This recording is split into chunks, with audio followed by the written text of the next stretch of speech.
Hey,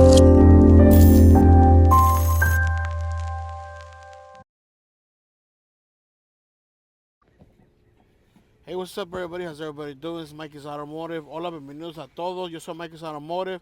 So today we're going to learn about this 2003, 2007 Sequoia. All keys lost. We got a Reflash, the ECU Immobiliser that's behind the cluster.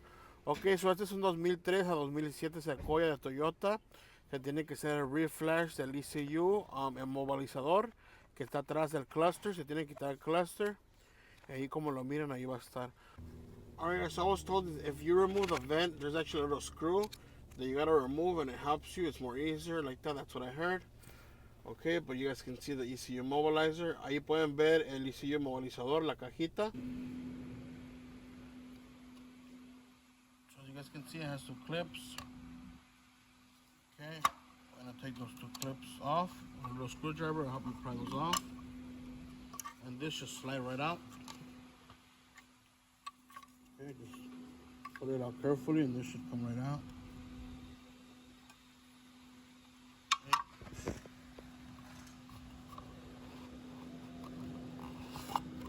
And there you are. And there's the chip that you're looking for. Right there. Okay, where it says IC2. Alright, so you guys can see it says 93LC66 written on the chip. You can see the little dot that marks the first pin. Okay.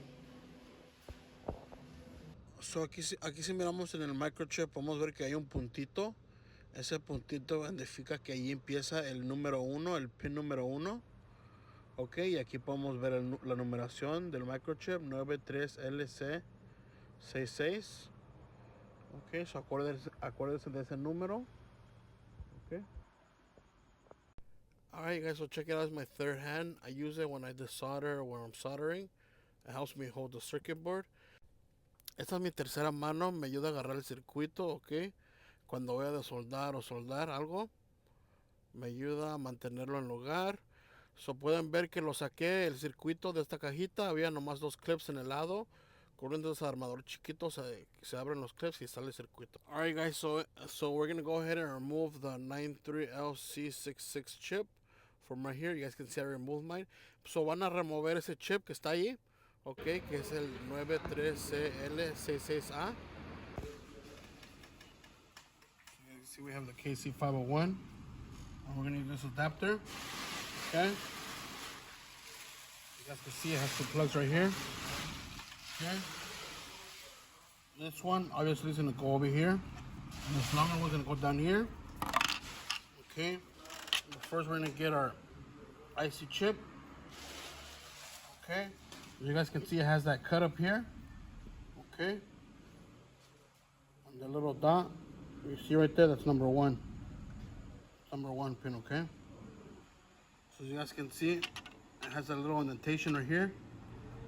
Okay, you guys see the indentation? That's where it's telling us that we should line it up. So we're gonna go ahead and put our IC chip in here. Okay, to where it fits perfectly. Don't force it in there. Place it nice in there, where it's nice and flush. Okay, make sure that it's nice and flush, you guys. Okay, so nice and flush so I can get a good connection.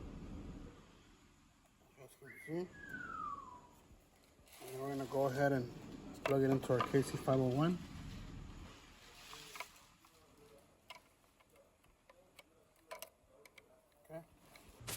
Ok, muy bien, so ya ponemos nuestro microchip en nuestro adaptador y podemos ver la abolladora, ok, va recta hacia el diseño que tiene que estar, so nomás va de un lado, ok.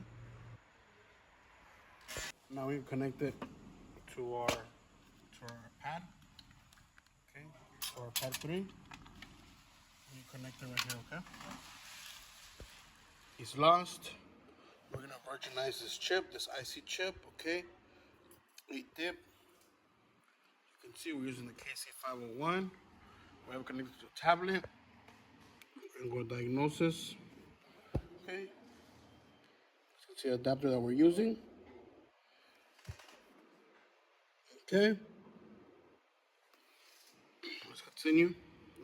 We're gonna go to other services. I'm going to go down to Eeprom adapter. We're going to go to data initialization. Make sure the power is connected to the status light is turned on. Ok, muy bien. So, ahorita lo que está preguntando es que esté conectado, ok, el KC501 a la tableta, ok, por USB.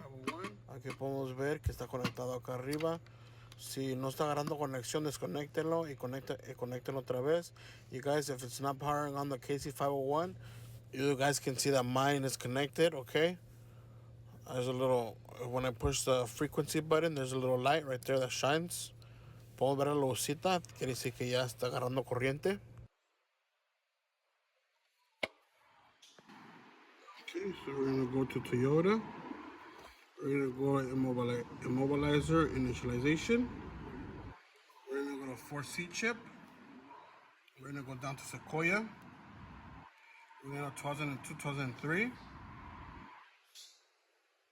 MMO box. We're gonna go to KC501, okay? We're gonna continue to this one. It's communicating. Okay, you can see. So we're gonna go ahead and save the file that we wanna save. Okay, we're gonna put it under Sequoia. Okay. Then we're gonna press done. And we're gonna press OK. Read complete. The file is saved. Okay, do you want to edit? No, we don't want to edit. File is saved successfully. We're going to continue. Yes, we're going to continue. Repair the data. Initializing the data. 50%, 75%. And data initialized successfully. And that's how you do it, you guys, using the KC501. Okay. We successfully versionized this chip, the 93LC66A. Using the KC501, okay? Ok, muy bien. So, hicimos la inicialización con éxito. El reflash salió bien. Como pueden ver, aquí en la tableta salió ok. So, ya lo que vamos a hacer, vamos a agarrar el microchip. Lo vamos a poner para atrás en el circuito, en el ECU de movilizador. Ponerlo para atrás en el carro. Y programar las llaves manualmente, ok? Oopsie daisy. So, we're going to solder it back in there. Okay, that's where it belongs. Where it says IC2. Okay, and then we're gonna go install it back to the car, and then we're gonna program it. We're gonna program the keys, okay? Okay, you guys know how your chip goes. You guys can see the little drawing, okay? The diagram. It's telling you the chip should be pointing like this, where the annotation is at. Okay, so if you know how to put it back, that's how it goes. Alright guys, so after we put in back our microchip and connect it back to our vehicle, we're gonna have to program the keys on board. And it's a total of 3 keys, 2 master keys and 1 valet. I'm going to post instructions in the description below the video. So if you guys want to program your 3 keys, you can. If you guys want to program less than 3 keys, you can also do that. Just follow the instructions in the description below. Voy a poner las instrucciones de cómo programar las llaves manualmente en la descripción de este video. Si quieres programar menos de 3 llaves, también puedes. Nomás sigue las instrucciones. Muchas gracias a todos ustedes por ver este video. Si les gustó este video, denle un like. No se olviden de suscribirse a mi canal. Ok, y si no se han hecho miembros hoy, háganse miembros hoy, ahorita. Ok, hasta la próxima. Chao. Thank you guys all for watching this video. If you guys like this video, make sure you guys hit like, subscribe to my channel. If you guys are not members, go ahead and become a member today. Till next time, you guys, take care.